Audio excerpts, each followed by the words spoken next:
Hello guys, welcome back to our new video. So on this video we are gonna look how we can manage beneficiaries on Bharatpe app.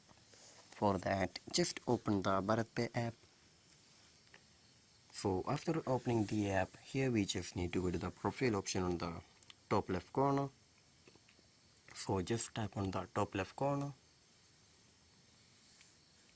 In here we can just see the Bharatpe UPI settings option. Just tap on the Bharatpe UPI settings option.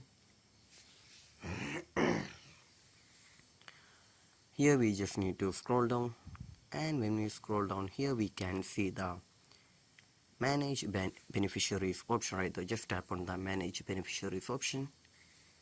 So this is where we can view the Manage Beneficiaries option on Bharatpe app. So I hope this video was useful for you. So just do like, share, subscribe to our channel. Thank you and have a nice day.